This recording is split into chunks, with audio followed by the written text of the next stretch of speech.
Hey, what's going on, ladies and gents? Jorge Manuel here. Today's video is just basically a quick rundown on Complex's top 10 sneakers of the year. So it's just a quick rundown of what they are, and maybe I'll throw in my 2 cents in there. So if you're interested in knowing what those sneakers are, just hang out for a bit and we'll go ahead and discuss them. Perfect.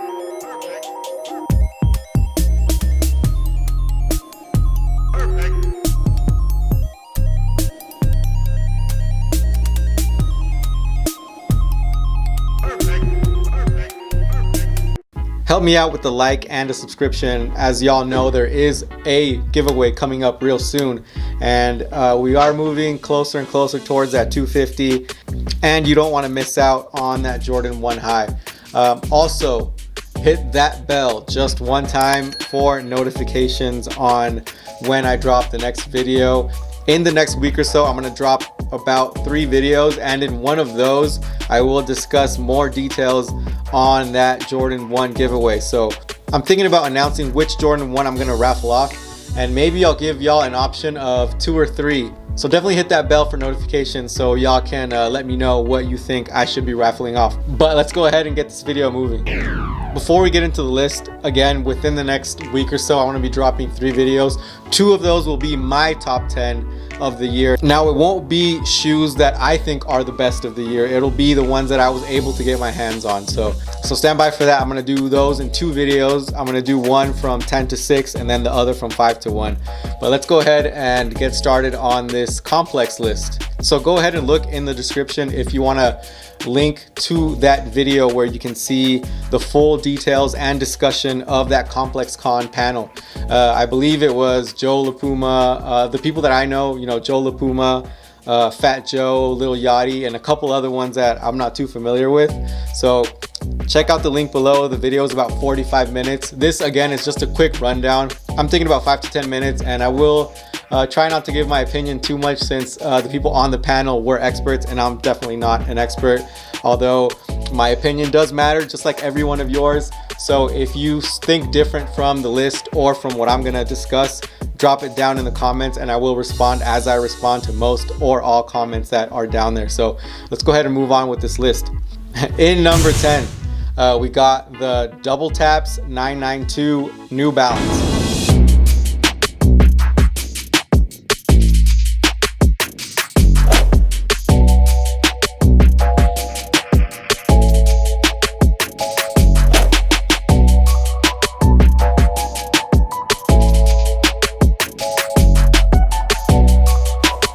Now, there are 2 New Balances on this list, and I'm just not a big fan of New Balances. I personally think that New Balances should not be on this list. Although this Double Taps 992 is a good looking shoe, if I could replace it with a New Balance, I would replace it with the Stray Rats Sewer Stompers, which I'll show you a picture of right here.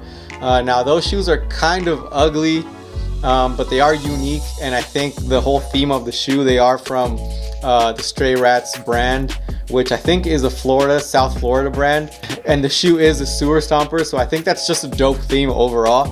And the shoe is almost so ugly that I don't know, I want it. Like, I try to go for it. That's one of the few New Balances that I try to go for and I was not able to get. I did have it in my cart, and unfortunately I got cart jacked, but you know, it's not a shoe that I need to have. And it's not too expensive on the resale market, but I don't think I'm gonna go for it. But let's go ahead and move on to number 9. Number 9 is the Yeezy Quantum.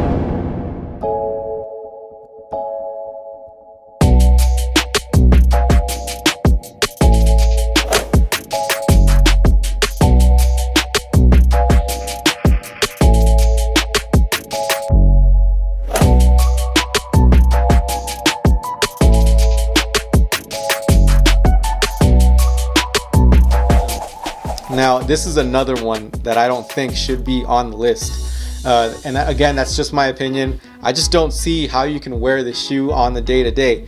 And I know it is a basketball shoe. So if it's just strictly for performance, then I guess, you know, I wouldn't know. I don't wear basketball shoes for the court. I use them for everyday use as casual shoes. So maybe these are just dope on court and I'm just not aware of it. But in terms of like wearability and day to day, I just don't think it should even be on the list. And if you don't agree, let me know in the comments. In number 8 is the Nike SB Travis Scott.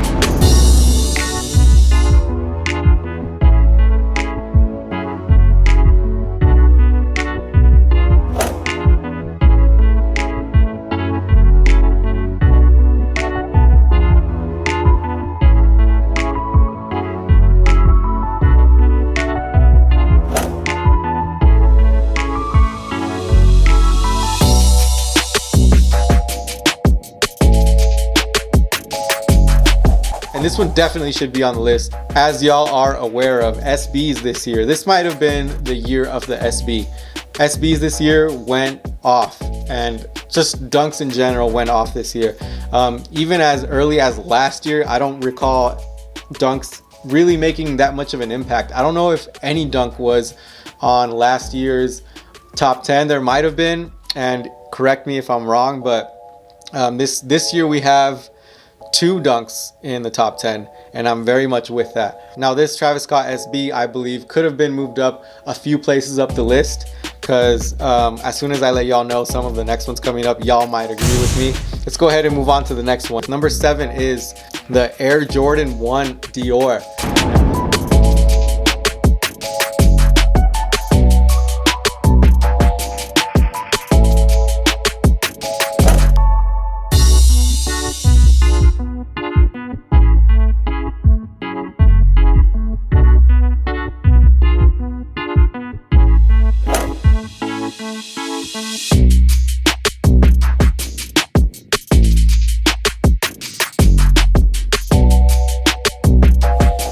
At number 7, the Air Jordan 1 Dior was again very much debated on the panel, and I definitely agree. It should have been a lot higher, definitely at least in the top 3.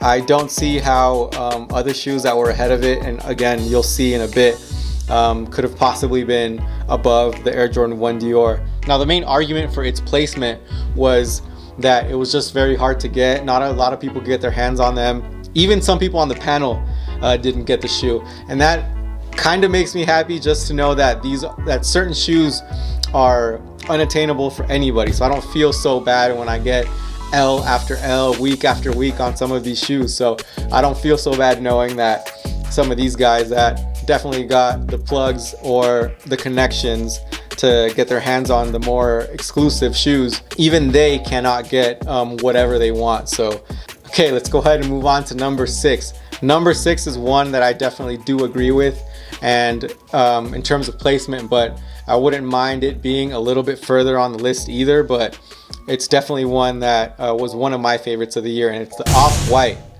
Jordan 4.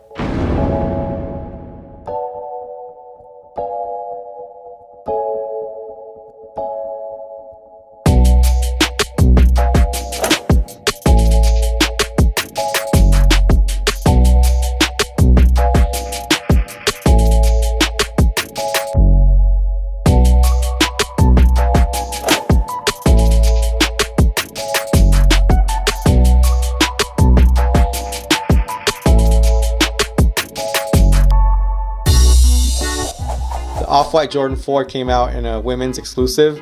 I wish it would have came out in more quantity for men as well. And I did hear a rumor that it was going to restock for men. Now, I haven't heard anything lately, so unfortunately that's looking less and less likely. But I do agree with the placement on the Off-White Jordan 4. Number 5. This is another one that caused a little bit of a stir on the complex debate table. So number 5 was the Yeezy Foam Runner.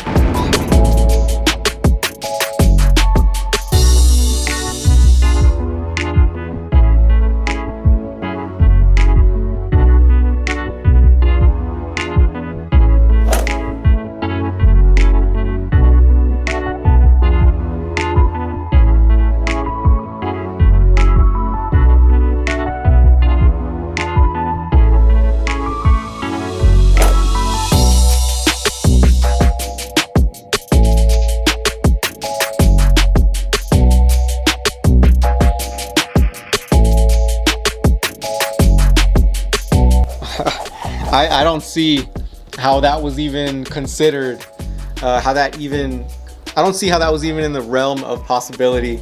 I just don't see how it made the list. It's not a sneaker. It's more, to me, it's more like a sandal. If you ask me, it's a sandal or a loafer of sorts, but definitely not a sneaker. I don't see how you can wear this other than, you know, lounge wear. It's just not a sneaker at all.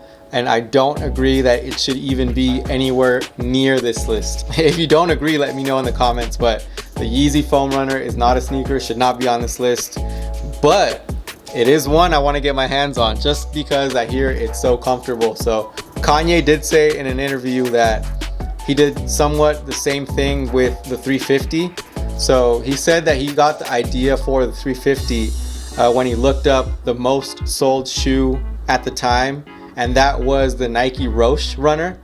So apparently the 350 was his spin on the Roshe, the Nike Roshe runner. And that sort of devalued the Yeezy 350 for me. I just don't like that he sort of copied them and then just sort of made his spin on that Roshe. I was a huge fan of Roshes when they first came out. Those were my go-to gym shoes and casual wear and sort of comfort, you know, around the house or going to the grocery store, whatever.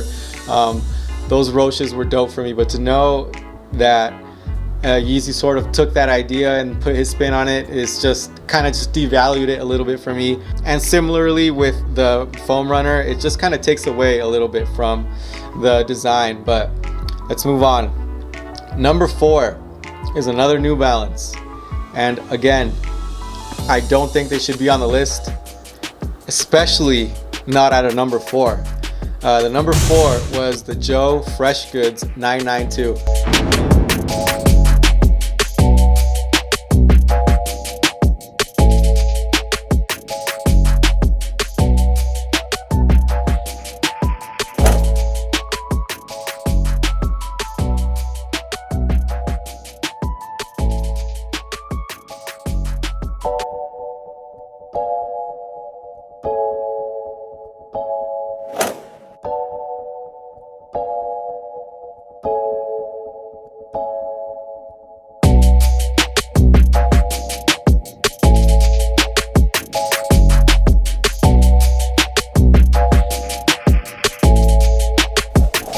And although it's not a bad looking shoe, again, I'm just not a fan of it, not a fan of New Balance. And if I could replace a New Balance with this one, it would be the Kith 992. That is a 992 that I went for, and unfortunately I was unlucky, but I do feel it's more wearable. I like that 992 a lot better than this one. But let's go ahead and move on to number 3. Number 3 is the Air Jordan 4 in the Union collaboration.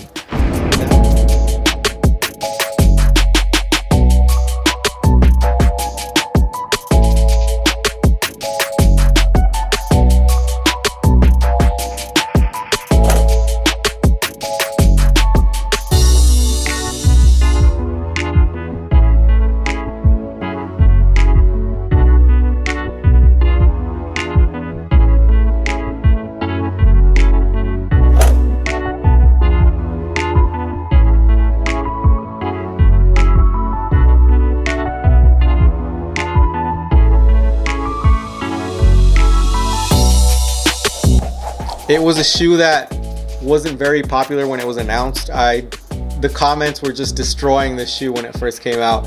And I'm not going to say that I was the biggest fan, but I knew I wanted it, at least the black version.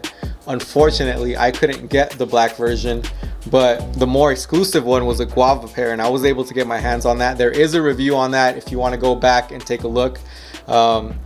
It's the only one on this list that I was able to get my hands on, so I'm happy that it's on the list. I feel like if I could move the positioning on the list, I would trade it with the OffWhite 4. I wish I would be able to trade it with the even swap, but the OffWhite 4s are much more expensive, and that's unfortunate for me. So let's go ahead and move on to number 2. Number 2 was the Nike SB, the second SB on the list, the Chunky Dunky.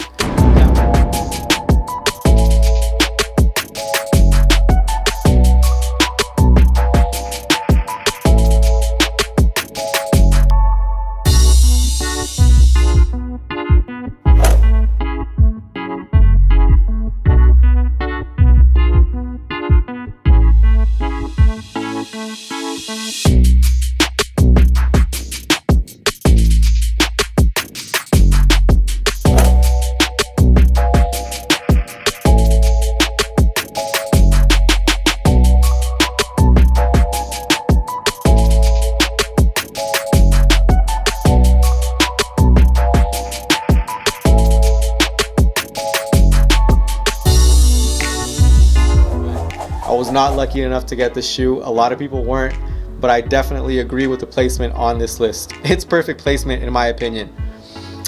Finally, number one.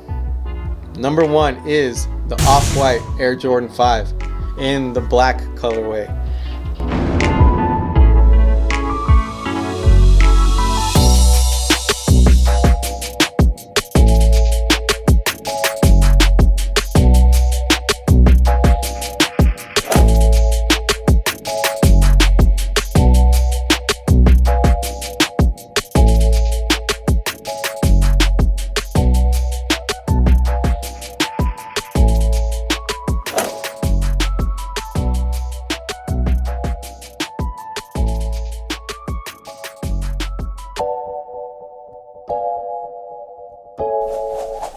In the black colorway or gray. So this is one that I definitely do agree should be on the list, but I don't know if it should be at number one. I like the Off-White 4 better. I like the Chunky Dunky better. I like the Dior's better. It should be maybe top 5, but definitely not 1 in my opinion. Now, I actually do like the Sail, the fire red Sail Off-White 5 a lot better than this one, and it will be one that I make part of my collection by the end of this year. I think it'll be my Christmas present to myself. So fortunately for me, it's not very expensive. It's just over twice retail, and this one here is going for about $800-900. So that one's definitely, I'm not gonna get my hands on that. No way. But the Sail version by Christmas, definitely gonna be mine. All right, y'all, I'm gonna wrap this video up. Thanks for stopping by. Again, leave me some comments if you have any differences in terms of either this list or my opinions on this list. But again, thanks for coming. See you on the next one. Peace.